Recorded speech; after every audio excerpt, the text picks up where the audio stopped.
Viral at pinag-uusapan nga ngayon ang nasabi nga pong screenshot ng video ng Eat Bulaga sa isang segment doon. Isang screenshot mula sa noontime show na Eat Bulaga ang kumakalat sa social media matapos mapansin ng mga netizen ang naging reaksyon ng host na si Alan Kay sa isang bahagi ng programa. Sa nasabi nga pong screenshot, mababasa ang tanong ni Joey De Leon kay Riza May Dizon. Riza, kailan kayo mag-uusap ni Kim Chiu? Sa sumunod na frame, sumagot naman si Riza ng hi po habang kumakaway at nakangiti.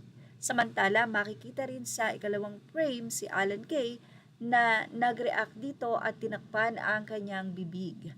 Habang nakatakip ang kanyang kamay sa bahagi ng kanyang bibig, gayunman dahil screenshot lamang ang kumakalat at hindi ang buong video, ay hindi nga matiyak kung ang eksaktong konstekto ng kanyang kilos o kung ano ang naging reaksyon niya sa nangyari sa programa. Wala rin namang opisyal na pahayag mula sa Itbulaga o kay Alan Kay kaugnay ng screenshot na ito. Samantala, kung totoo man nga ang nasabing screenshot at naganap ito sa Itbulaga kung saan tinanong ni Joey De Leon kung nakapag-usap na ba si Kim Chiu at Riza May, maraming nagsabi na mukhang nais na nga daw ni Joey De Leon na matuldukan ang issue na ito. Matatandaan na sa isang segment ng It's Showtime ay nagamit ang pangalan ni Riza May sa kanila nga pong pagpapatawa doon na hindi naman nagustuhan ng mga fans ni Riza at ang mga TVJ fans or Eat Bulaga Dabarkads. Marami po ang nagsabi na dapat daw talaga na humingi or mag-public apology si Kim Chiu.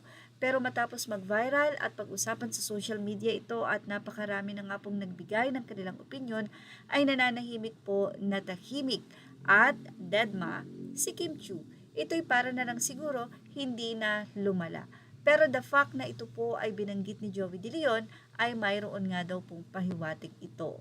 Sabi nga ay trending Joey De Leon, biniro si Riza May kung kailan sila magkikita ni Kim Chiu. Riza May nakangiti naman itong binati sa show. Ito ay matapos ngang lumabas sa social media ang skit ni Kim sa Showtime kung saan nalito siya kung si Lotus Fit ba o si Riza ang nasa show. Tila binigyan naman ito ng malaking kahulugan ng mga netizen. Mula sa isang netizen, sinabi niyang good luck, ibang magsalita si Boss Joey, talagang may laman. Kailan kaya magsosorry si Kim Chiu? Ganon dapat. Ha? Pinapalaki mo naman, ha ha ha? Tapos say na pa ng ilang mga netizen. See? They can laugh about that kasi it's not that serious. Mga bashers lang ni Kim nagpapalaki dito, ha ha ha? Mas nasaktan pa kayo kay Riza. Ha ha ha. Say naman ng isa, sabi mo lang yan pero di mo gets yung pasaring ni Joey De Leon. Sa nasabi nga kasing biro ni Joey De Leon ay mas may malalim pa raw itong kahulugan. Ano sa palagay nyo?